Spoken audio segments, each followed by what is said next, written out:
Yes, namaste and welcome everyone for today's webinar, Introduction to the Vedic Ritual. Our special guest is Shri Shiasuji, and he is going to lead us through a whole introduction to the Vedic chanting. And we know the practice of Sanatana Dharma encompasses two vital dimensions. This is what Shiasuji was just talking about, kind of the kanda, right? The jnana kanda, the knowledge aspect of it, and then the karma kanda, the application of it. And so with this Veda mantra chanting, it acts as a bridge between the two of them, especially if you know what you are chanting, right? Oftentimes we just chant without actually knowing. And that's what we're getting into here at Hindu University of America. Bhagwan Adi Shankaraji, he emphasized the importance of accurate chanting and understanding of mantras. And so in this course, we're going to go over both, and Sri Soji is going to cover how he teaches, how he trains, and he'll also go over some high level concepts because there's a lot of things that us Hindus need, and HUA has been introducing course to address some of that, some of the gaps where participants don't necessarily know the meanings or the intonations, but actually bringing them together and explore their application in Nitya and daily life, in Naimitika when it's occasional, when there's an event or a ceremony, and the Kamya, the desire-driven rituals. So when we do a puja because we feel the need that we need extra blessings or something auspicious is coming. And so we have Sri Shiasuji joining us from Orlando, and he is going to lead us through this. So if you haven't yet, please put in the chat where you are zooming in from. Please let me know. And let me introduce Sri Shiasuji, who has been teaching at HUA for years now, recently moved to Orlando, has helped teach retreats. It's amazing to have Sri Shiasuji, who's actually a retired system analyst from the Franklin County Board of Development Disabilities in Columbus, Ohio. That's where he spent a lot of his life, but now he's retired and moved to Florida, nice and close to the HUA Pine Lake campus. Shiasuji has an academic background in physics, mathematics, law, and computer science, a real versatile intellectual. He is, though, a Vedic scholar, has had training in Sanskrit, and lots of other experience and background. He's been teaching Veda and Vedanta since 1995 in the United States, and we're glad to have him part of Hindu University of America's community education division, our retreat faculty, and just an amazing person to have for something like this, today's webinar, to engage our audience. So with that, Shri Asaji, let me just say hi to Sujataji from Michigan, Ashrin Patel from Washington, D.C., and Shri Asaji from Orlando. Let me hand it to you to get us started and introduce us to Vedic chanting. Let me start with a very beautiful prayer that actually sets the tone about the importance and the beauty of the Veda mantra. And you can also get a flavor for how, when the Veda is chanted with proper intonation, it is more than just listening to the sound, but it transforms our awareness of the Vedic mantra itself. Om Shri Guru Bhyo Namaha Harihi Om Devim Vachamajanayanta Devaha Tam Vishvarupa Pashavo Vadanti Sano Mandre Shamurjanduhana Dhenurvagasmanupasuštutaitu. This is a beautiful mantra from a hymn of the Rigveda. It is called Vaksukta. The meaning of this is gods created the goddess of speech, Vagdevi. It is that divine power which enables all the living species to communicate. If I have the energy to create a sound, and if I have the intelligence to create a meaningful sound, it is because that this Devi walk resides in every living being. And therefore, she is worthy of our prayers. So the mantra says, we now offer you pleasing prayers. May you, Devi, walk. Please give us food. So, food is not just edible food, it is the food for the mind, it is for the thoughts and for the soul. And also, please give me the strength. And then may speech spontaneously come from within me so that it blesses all around, and I am also blessed. This is the essence of the Veda, is the essence of the Vedic chanting.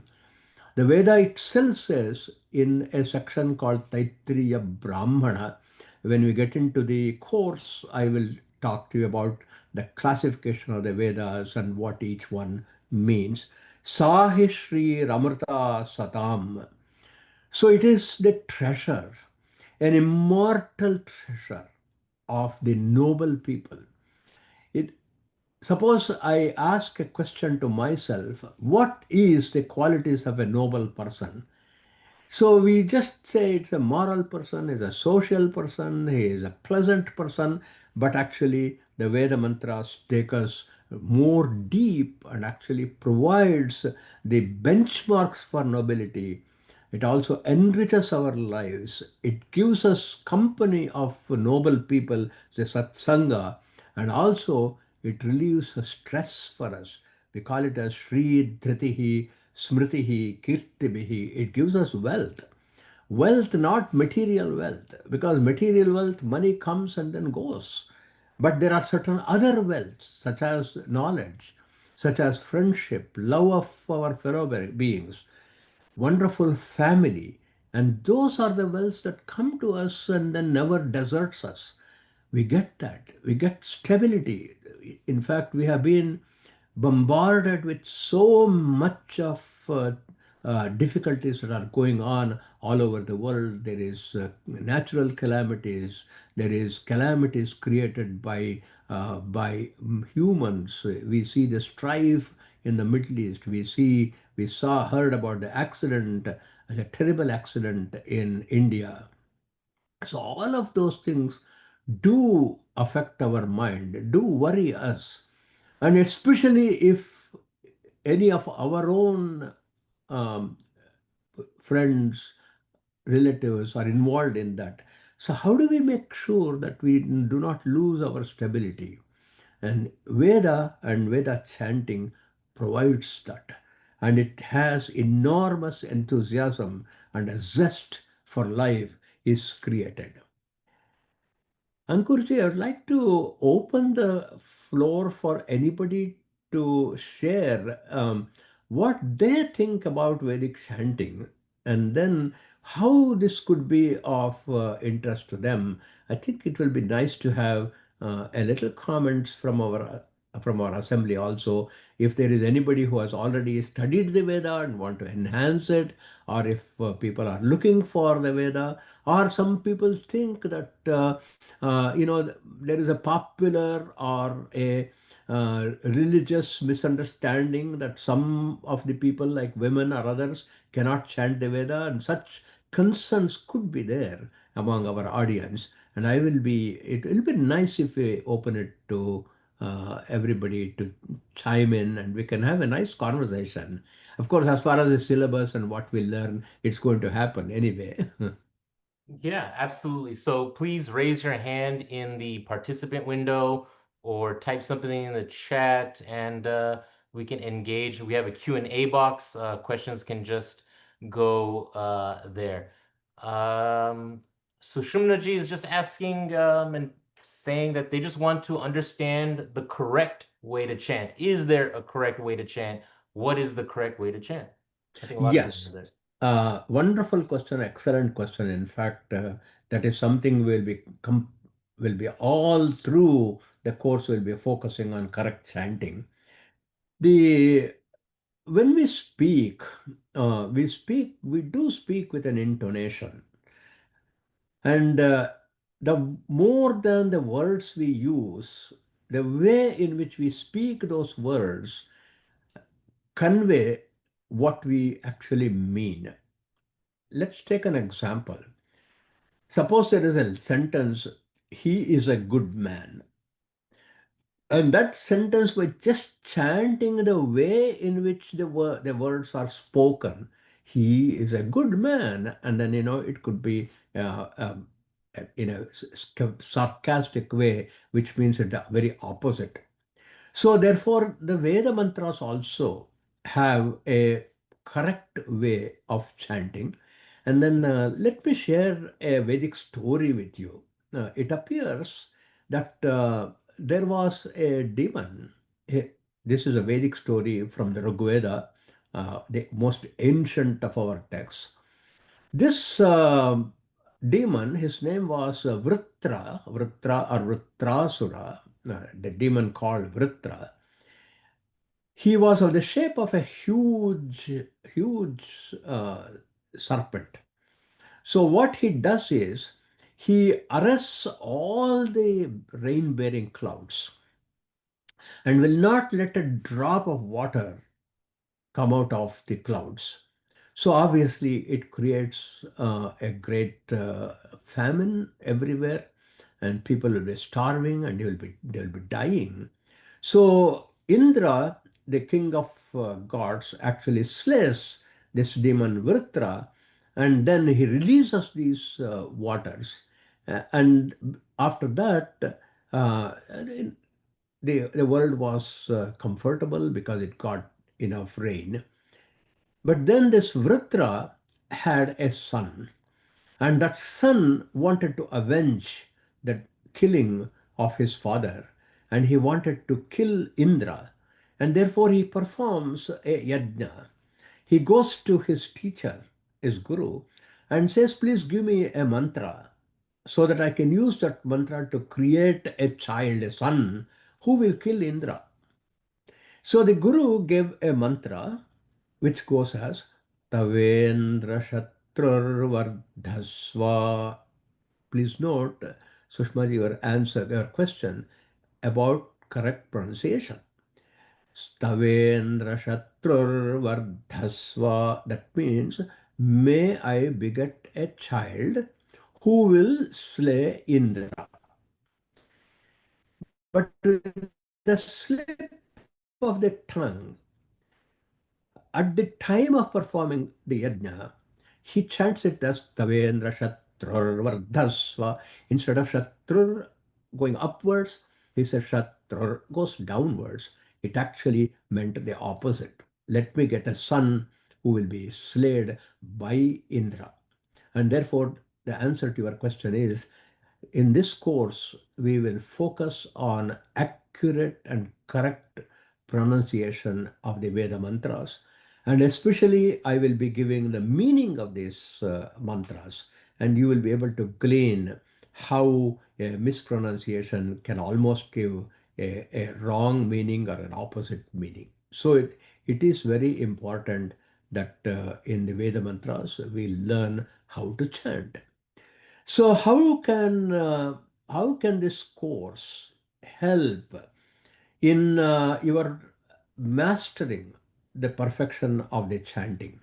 So in the class, what we will do is I will chant a small phrase, and each one of the students will repeat after me, and then I will very carefully listen, and then I will correct the pronunciation if there is an error.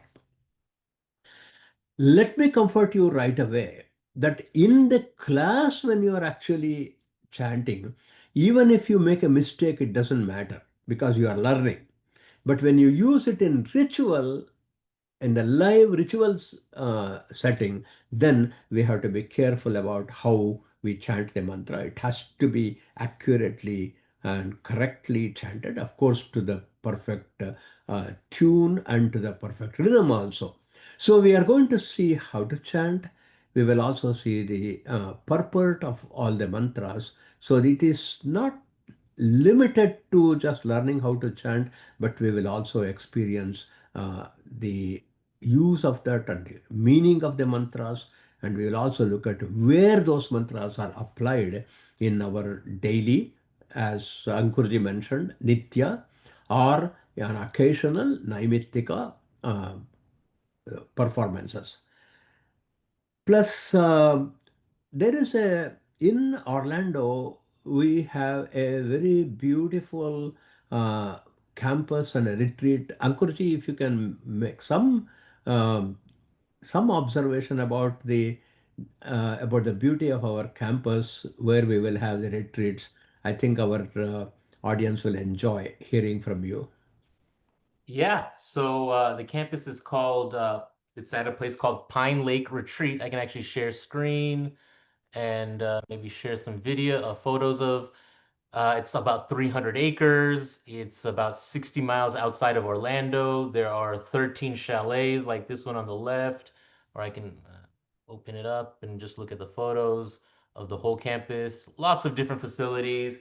Um, Planting Ayurvedic herbs and nature, and it's peaceful and serene, and the accommodations are pretty comfortable. It's not camping. It's a little bit better than it's not five-star resort hotel, but it is pretty nice.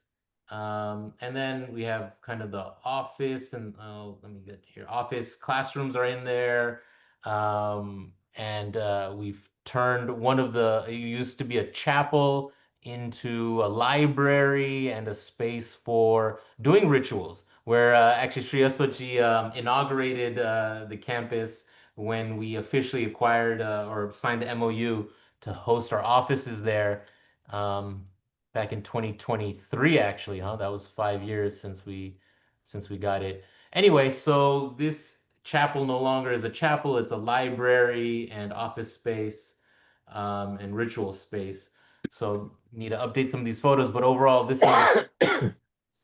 We also added the California College of Ayurveda, so now we have two campuses, Two campuses, yes. and we're growing, and we want you to be a part of it. Maybe starting with this course, I'll drop some details of the course in the chat right now. It's going to be on Tuesdays, starting July 15th, 9 p.m. Eastern. It's going to go until September. And just like this, Shiasuji will take your questions, he'll engage. One of the questions that Dipaliji is asking, and I think you balance it, right? Are you spending what percentage of the time on chanting versus explaining the meaning and discussing the higher level stuff? I think you go with the flow, you balance it, and depending on the class and what people are at, you maybe you can elaborate on how you approach that. Since the focus of the since the focus of the course is Vedic chanting, I would say that about 60 to 70% of the time will be in chanting because the idea is to master the chanting. And then another 30 to 35% of the time we will spend in learning the meaning. And then to make it comfortable, accessible, and not overwhelming. So what we plan to do is I will also share with you the recordings of the mantras in small bite size, each each video not more than minute or a minute and a half, so at the most 2 minutes. And then that video will actually have the my chanting. So this is found useful by scores of my students because in the beginning there will be a little bit of learning curve. So you can just repeatedly listen to one mantra, one line or two lines at a time, so that you can supplement what we do in the class by later on actually practicing it at home at your convenience. And then, as far as the meanings of the mantras are concerned, I will, in the class, I will definitely give the meaning of the entire text that we are studying, but also we will write short essays. In fact, as students, you are most welcome to do that because many of you will have very good writing skills. So then it will be a very nice thing that for you to actually listen to the meanings and then create an essay of the meanings of these mantras and share it with our class fellows. And also we can actually store it as a blog in our HA website. Uh, One of my long-time students, Rani Sridhar, has been my student for over 25 years. She has transcribed my commentary on the Purusha Sukta, and then I will share that entire book with you so that it is word by word, and then where it is applied, how it is applied. And likewise, even though Rudra is not part of the syllabus for this course, we also have created the meanings of those. And I have collected all of them in a repository. In that repository, my vocal commentaries are there, and they are also transcribed by my students. I will gladly share with all of you. So you can take this knowledge as deep as time permits for you. So this will be a very rich experience, and the whole purpose is obviously in 11 classes we cannot cover the entire the four Vedas. It's a huge, but the sampling of the study that we do is enough for you to do all the rituals at home yourself. And also, another beautiful thing is if you learn well, you can also teach some other people. You can create a small group of your own students. In fact, a number of my students have started their own Vedic school.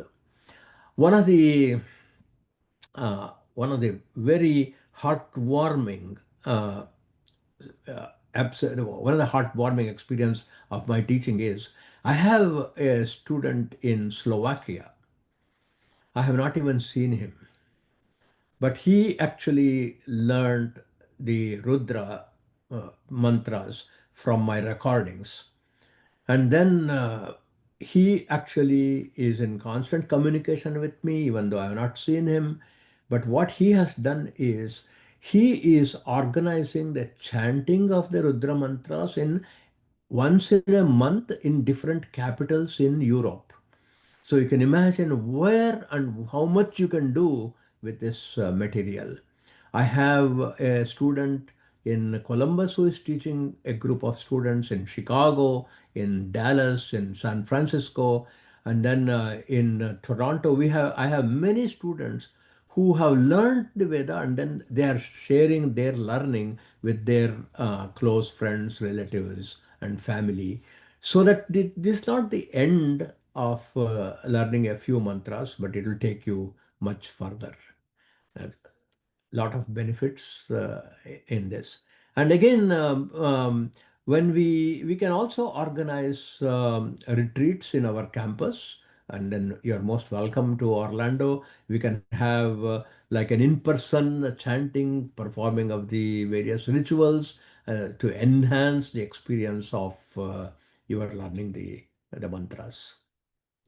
Wonderful. Yeah, and you did touch on it, the different courses that you've been offering, right? This is Introduction to Vedic Chanting. So again, the focus is on chanting, but you just taught Introduction to the Vedic Ritual, where I think you got into more details about the specifics of the rituals. You've taught other courses as well, and quarter by quarter, we're going to continue to be offering different programs depending on what you, the audience, the students, the population want or are interested in. So Shiasuji is always working and talking about retreats, but also he'll travel. I'm not volunteering Shiasuji, but you can invite him to speak at your mandir, and he can give an in-person lecture and engage in the community and talk about how to break down whatever specific questions, issues you have. We still have quite a bit of time here, and we have quite a few more questions, so we'll continue to go through some more of these. Surishaji was asking, which school of chanting do you teach? The Mysore school? And this is kind of a question I'm not familiar with, and maybe you can elaborate. Are there different schools of chanting? How do you categorize it? Is there Is it an accent thing? Is it a pronunciation thing? If you can just discuss some of the schools of chanting and how you contextualize that. Yes, there are different styles of chanting uh, because, for example, Rigveda has got two to three different styles of chanting. And then we have Yajurveda. Yajurveda primarily has two kinds of chanting, the Shukla Yajurveda and the Krishna Yajurveda. Two different styles of chanting is there. So mostly my specialty is the Krishna Yajurveda, and some parts of the Rigveda. These are the things I have learned directly from my gurus in the traditional Gurukula system. I went to Sanskrit College in Bangalore for 9 years, and there I specialized the study of the Krishna Yajurveda. Then my neighbor in Bangalore was the professor of Rigveda. And then I was probably about 10, 11 years. So when I started learning the Veda, I used to visit my neighbor. And then his wife was very, very kind to me. I used to go to their house because she would give me four raisins. And that's why I used to go to their house, not for learning or anything like that. But then she said, I will give you four raisins if you learn mantra from my husband. So you can imagine how I was drawn into the study of the Rigveda also. So these are the two branches that I have learned formally. But however, I have taught the Kanva branch of Shukla Yajurveda because Ishavasya Upanishad is part of that. In my Upanishad classes, the chanting, I use the traditional method. But however, the short answer for the question is in this entire course, we are going to have the Krishna Yajurveda style of chanting. Okay, great. So, personally, what could this chanting do to you in your own personal? And we talked about learning the Veda, doing the ritual, and then creating a commune, and so on and so forth.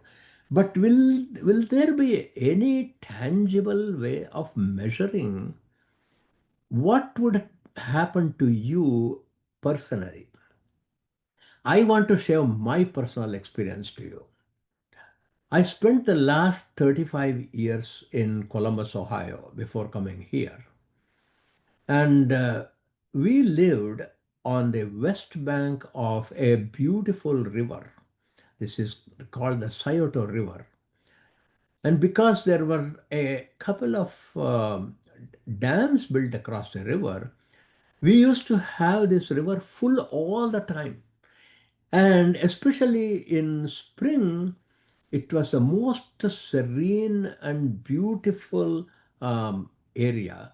There is a park area where vehicles are not allowed, and it is on the banks. Then, very serene, very peaceful. And I used to go there and sit in absolute solitude. In the morning, when nobody is there, or some runners could be there, but they, the path was a little away from the banks. I would sit on the bank. I would chant on the with the Veda mantras, meditating upon their meanings. Personal experience. Time stood still for me. I could hear the rustling of the leaves, the chirping and the tweeting of the birds, the sound of the water flowing. All of them seemed to resonate and repeat the mantras that I was chanting. This is my personal experience of what it can do. I was alone, so then I in total solitude. So this is something that will happen to you once you memorize these mantras, and then without anybody asking you, when you sit in a beautiful environment in solitude, automatically the Veda mantra will burst out from your throat, just like somebody would just sing uh, in certain settings. So that is another experience I would like all of you to actually experience.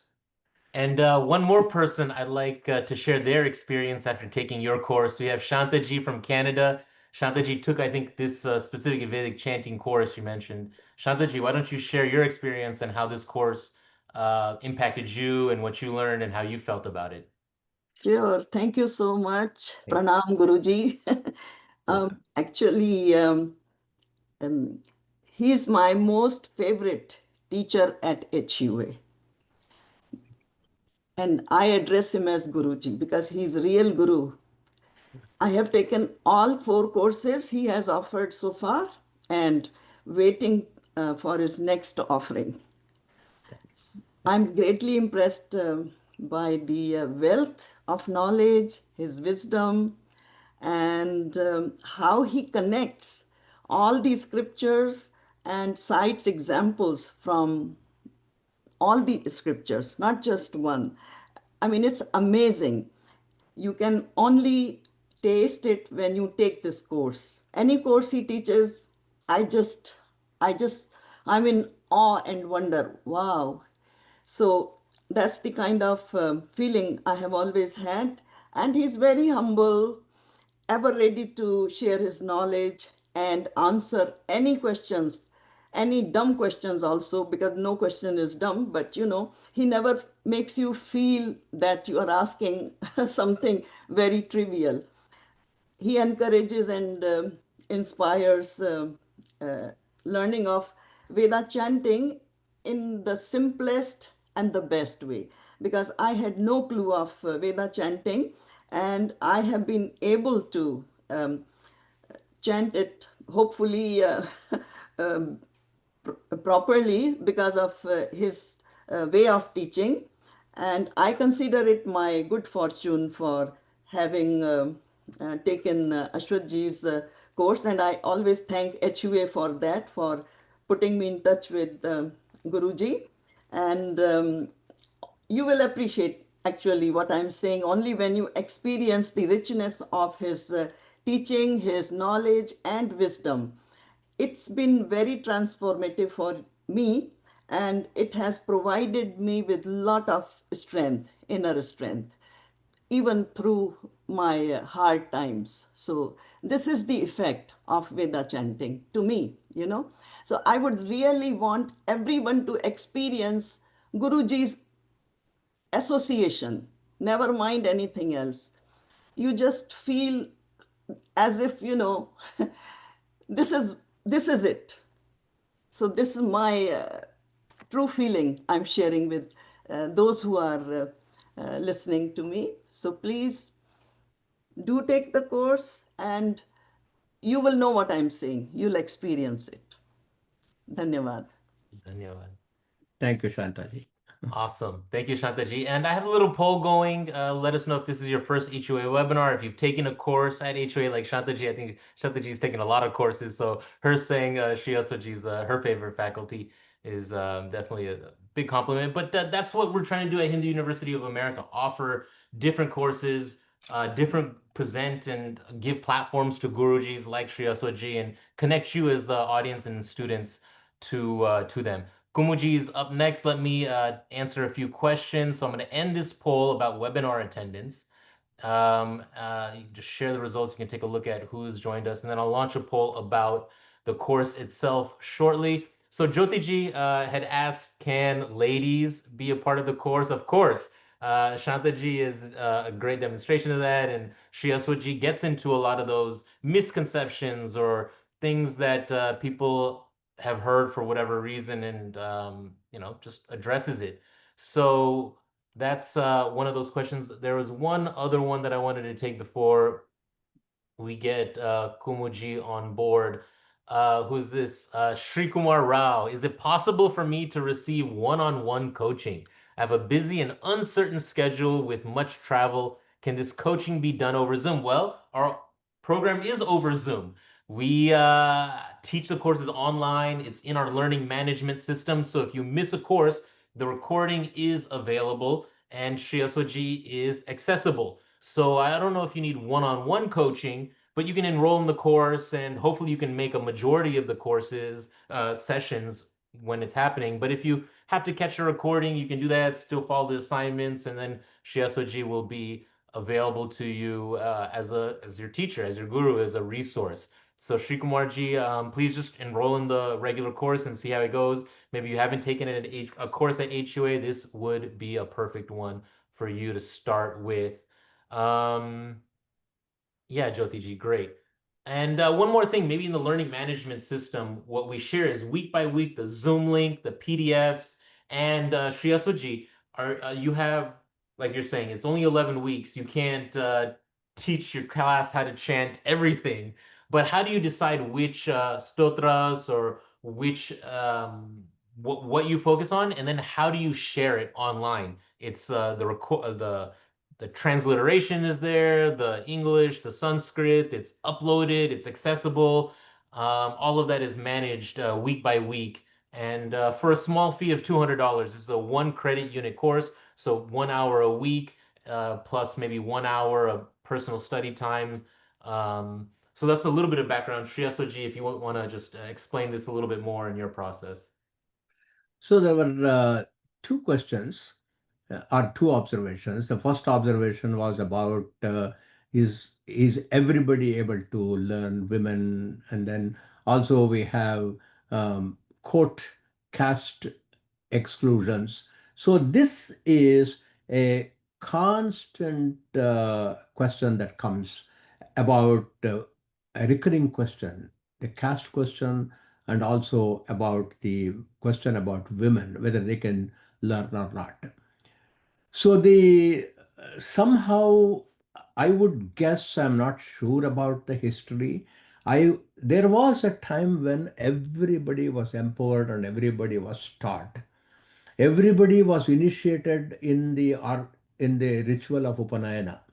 So if you were to go and see the iconography in various temples, even women are actually wearing the sacred thread.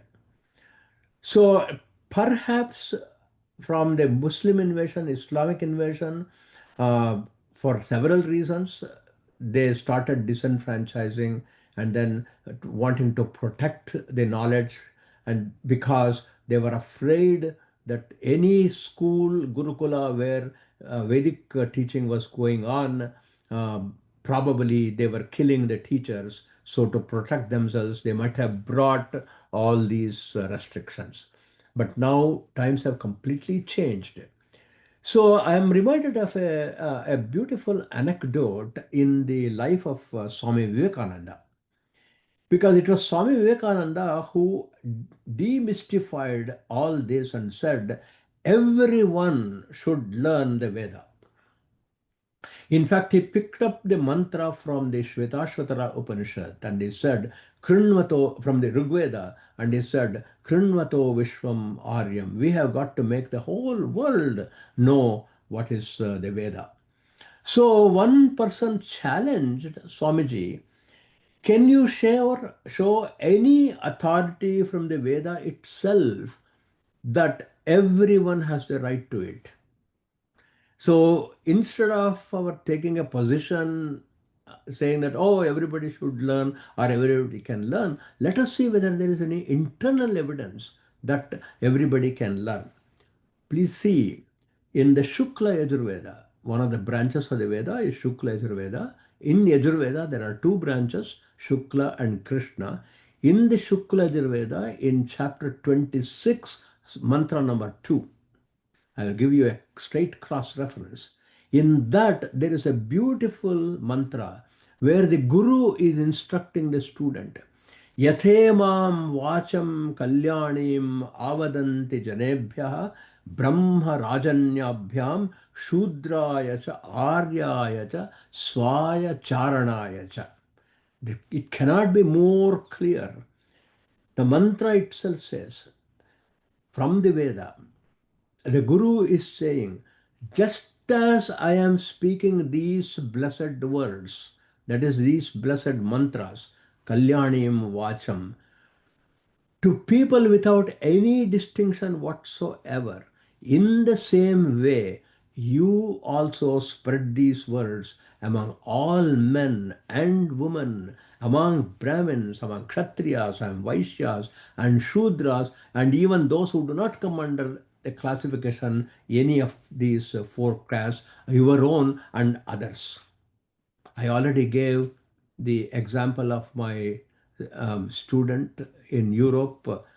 His Vaiko is the name, and he is what classification you can do, because he is not born as a Hindu, and therefore he is neither a Brahmana, Vaishya, Kshatriya, or Sudra. But he has become a Brahmana by his learning. And then another beautiful anecdote is where Srimad Ramanujacharya, the great teacher who established the Vishishtadvaita school of philosophy, his teacher told him, here I am giving you a mantra, you cannot share this with anybody other than a particular class of people. And if you do that, if you teach it to anybody else, your head will be blown into 1,000 pieces. So Ramanujacharya climbs on the top of the tower of Sriranga temple. If any of you have seen South Indian Srirangam temple, it is a fairly impressive gopuram. He went on top of that and then he shouted, "Come everyone, I am ready for my head to be blown into 1,000 pieces. I will teach you what my teacher has taught you." So you can see there is absolutely no restriction in the Vedas or in the teachings of our acharyas that we disenfranchise anybody. Second question is about what we are going to teach and how the syllabus has been formed. In all worship, we actually map 5 devatas: the sun, Adityam, the Devi of any form, Lakshmi, Saraswati, any of the forms, Adityam, Ambikam, then Mahavishnu and his incarnations, Vishnum, then Ganapati, Gananatham, then Maheshwaram, Shiva. And these 5 are actually mapped to the 5 elements. Surya is mapped to the element wind. Then Vishnu is mapped on to the space. Akashasya Adipo Vishnu. And for Agni, it is Devi Agnescha Maheshwari. Vayoho Surya, Surya for Vayu. Then for Earth, it is Shiva Kshitehe Ishaha. And water in Veda is called Jivana. So Jivanasya Vinayakaha or Ganapati. Ganapati is the Lord of waters. So this chanting consists of the learning of the mantra for Ganapati. Ganapati Atharva Shirsha mantras. And then for Surya and for all the devatas generically, we are going to learn the Purusha Sukta. Then for Devi, we are going to learn Shri Sukta for Lakshmi, Durga Sukta for Gauri Parvati, Medha Sukta for Saraswati, Narayana Sukta for Mahavishnu, and then Shiva we are doing in a separate course, which is the Rudra course. So we are not including Shiva's worship in this particular syllabus. Then we are also having what we call as mantra pushpa at the end of all rituals, all the pujas. In chorus, we actually worship yes, a whole algorithm of the creation, starting from the earth to the atmosphere, to the skies, to the stars. So it's called mantra pushpa, that is included. Then we also will study a Vedic national anthem. No matter in which nation you reside, it's a prayer and blessing for the whole nation you are living. A Vedic national anthem is introduced, and then to give a flavor of how the Veda mantras in different Vedas are chanted, we are also going to take up the first mantra of each one of the Vedas. One mantra from Rigveda, one mantra from Yajurveda, one from Samaveda, and one from Atharva Veda. We are going to have a Chaturveda Parayana. Then we are also going to introduce the Mangalacharana. That is how we can start an auspicious day, and we'll also end with the Shanti mantras, the peace chants. That's going to be the syllabus that we will be covering. Wow, Shiasuji, that was a long answer, but it was important and it really explained how and why you chose what you chose. And I think it's a great overview. I think hearing that people, I already had confidence in you and your students do, but maybe some of the new folks were wondering what will they get out of the course? How will it be structured? Will it be worthwhile? I think you did a great job of explaining that. Just 2 points. My long-winded speech can be summarized in two lengths sentences. One, any of you can learn, and two, we have a good selection of the mantras which you can use in your daily meditation and worship. Nice. Great. Kumuji, how about you voice your question or comment? Yeah. So it's a comment. Earlier you're talking about the benefits of Vedic chanting, So even if you one second, yeah. So even if you don't understand the meaning of what you're chanting, just the vibrations when you pronounce those words, the wavelengths around you can change the way you feel. So, and I think that a lot of the Vedic things were based on sound technology, to put it in modern terms. So, I think that's a very big benefit. So, even if you don't understand the words, it does make a lot of difference in your well being, in your psyche, in the way you feel after you say those, after you chant those mantras. Very true. One of the metaphors I always give is when I have got a headache, I take Tylenol and my headache goes away. I don't have to know the pharmacology of Tylenol. So, similarly, the Veda mantra, even if you don't know the meaning, it is going to give that spiritual transformation. But knowing the meaning of the Veda is something I highly recommend, not because I recommend, it is recommended by a great sage called Yajnavalkya. Yajnavalkya recommends in the Chandogya Upanishad by saying, Yadeva Vidyaya Karoti, whatever you do by knowing why you are doing and what you are doing, Shraddhaya, by means of total commitment and dedication. Upanishada, by sitting close to that knowledge. Tadeva Viryavattaram Bhavati, that becomes extremely powerful.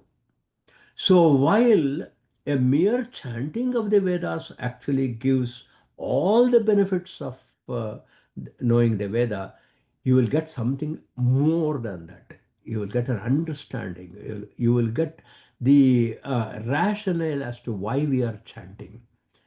Because a lot of times what happens, if you are chanting and while you are chanting, you are also following the meaning. At that point of time, your puja, your worship, your meditation becomes even more powerful. So, for example, we are going to study the Meda Sukta, in which we say, Mayi Medham, Mayi Prajam, Mayi Yagnis Tejo Dadhatu. Suppose we say that mantra. You will get all the benefits of that. But then, suppose you know the meaning, Mayi Medham, give me a penetrative intellect. So then you can see how even complicated ideas will be clearly understood by you and then you will say, oh, this is because of the grace of Meda Devi. So, like that, knowing the mantra adds an extraordinary power to the already powerful mantras, as you rightly pointed out. Nice. Okay, thank you for that, Kumuji, Shantaji. If anybody else has any questions they'd like to ask, you can raise your hand. And we have a few more in the Q&A box. Let me get to those. I launched the poll. Please let us know if you're interested in enrolling in the course. If you have questions, if you might be interested in a certificate or a degree program. That's the second question. Please let us know. Jyotiji, I really do hope you will enroll. I'm glad that you are asking some of these other questions. Again, the learning management system, HUA has a learning management system, LMS. It's online, it's Moodle. So if you are familiar, UCLA, some Ivy Leagues use this as a way to give faculty online rules, tools to engage with their students. So it's a very nice system that allows for recordings, for grading, for assignments, for attendance, everything. You just get your HUA email address. So the first time you take a course, you get your first name dot last name at hua.edu, and through that email, you get access. And please, if you haven't taken any course, Introduction to Vedic Chanting probably is a good one for you to start with. We have a few others, and the whole quarter will start in July. So this course, I dropped it in the chat. I'll do it again. Starts July 15th. You have just about a month to make this decision. If you're in India or the Caribbean or Australia, we have partial scholarships. I can put that in the chat as well. The course is a $200 course if you can pay full price. It is part of the certificate program in Hindu studies. So it's not just about one course and then now you know all about Hinduism, right? We know that's not the case. It's about a structured, rigorous approach that's also fun and engaging, where you can be a Hindu with clarity and confidence, learning from Gurujis like Shri Shiasuji. So thank you for that. Diana, yes, sorry that you joined late, no problems. Translations from Sanskrit will be provided, the transliteration, the definition, kind of like the Sanskrit, the phonetic, and then the English translation, kind of that for all of the major mantras and stotrams that you'll be studying. So that is that's how I like to see it, because I'm an English first speaker. I never studied Sanskrit in India like so many other people, but still seeing the Sanskrit, at least like Kumuji said, the vibrations, trying to articulate it, trying to phonetically sound it out, and then actually understanding for me what it means in English is really helpful and interesting. So that is how we'll go through that. Ashokji, Shreyasoji did one mantra kind of at the start. I think he'll close with another one. We'll get to that shortly. And Sujataji, this is a nice question. Shreyasoji, I don't know if you read it, but Sujataji is already practicing. She loves and Vedic chanting is her favorite thing.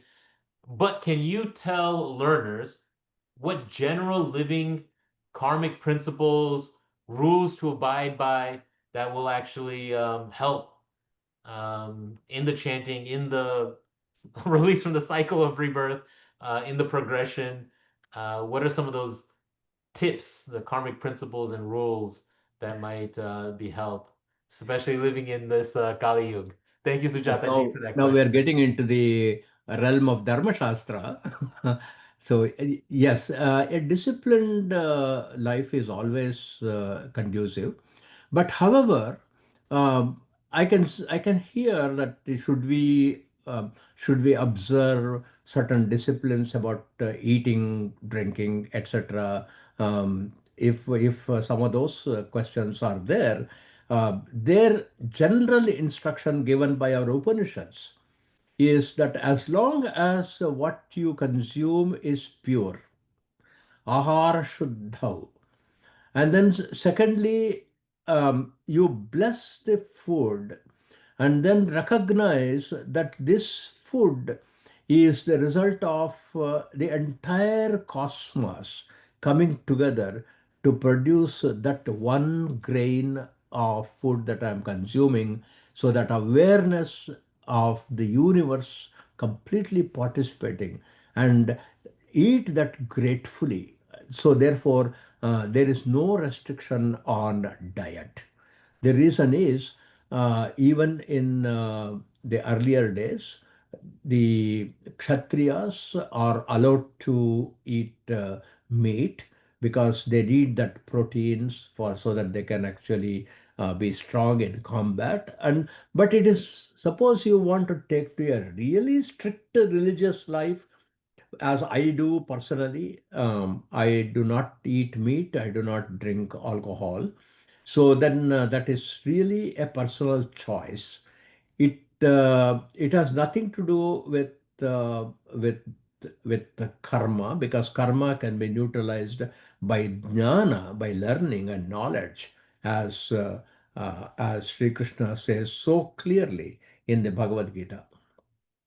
So everything that we do, as long as we are aware of the self, as long as we are aware of Brahman, then that is what neutralizes karma. Not a karma cannot be neutralized by another karma, because we are only going to add to the repository of karma. And therefore, the actual idea is you go to jnana to learn, and therefore that is the answer. But however, we the scriptures also do not permit total licentiousness, flouting all norms of civilized behavior, because then there will be weakening of the body, weakening of the mind, weakening of the intellect. So the discipline has to be self-discipline. So I do uh, recommend that some discipline you impose upon yourself, and then uh, you take specific instruction from your guru, saying that for me, what should I do? I think that will be more helpful. Nice. Well, we are coming near the end of our webinar. I don't think we have any other outstanding questions. Vandanaji, glad that you were able to join us. Vandanaji Baranwal is also a faculty at HOA teaching an Ayurveda course. And it's amazing to see how this is all connected. But Introduction to Vedic Chanting is one of these entryway points. If you've been wondering about it, if you've been curious, if you've been looking for a Guruji, please take this course, enroll, and see what Hindu University of America has to offer. This is going to be an amazing course starting in about a month with the magnificent Shri Shiasuji. Glad to have you with us. And this is your last chance to get a question in. Otherwise, Shiasuji, why don't I hand it to you for some closing thoughts, and then we can end the webinar. And if you want to end it on a mantra or So a we'll all get together, and a number of people have taken this course. And also, there was one of the questions was, is this some standalone course? But actually, it is part of the Hindu studies. And then we will also expand this. If you are looking at some path in this learning of the Vedic discipline, you can also take the Introduction to Vedic Ritual, Introduction to Vedic Chanting, the Rudra Namaka and the Chamaka. And then as we go along, we will include more and more texts, so that your repertoire of the mantras will span more of these. And also you can use this in the various samskaras which you can perform at home. For example, if you have a child, grandchild, and you want to give a name, a namakarana, what mantras can be used in namakarana, in upanayana, annaprashana, the first feeding, and then how you can perform those rituals. So that we can do in a slightly advanced course. This is an introduction, where, and then we can go into a slightly advanced course where the various rituals, right up to vivaha, marriage, you will be able to perform yourself. And then, so that will be in due course, we will expand our syllabus. With those thoughts, Ankurji, shall we conclude with a Shanti mantra? yes, yes. Thank you. ॐ पूर्णमदः पूर्णमिदं पूर्णात् पूर्णमुदच्यते पूर्णस्य पूर्णमादाय पूर्णमेवावशिष्यते ॐ शान्तिः शान्तिः शान्तिः हरिः ॐ श्रीगुरुभ्यो नमः हरिः ॐ. Thank you, Ankurji. Thank you all, dear friends, for joining the webinar.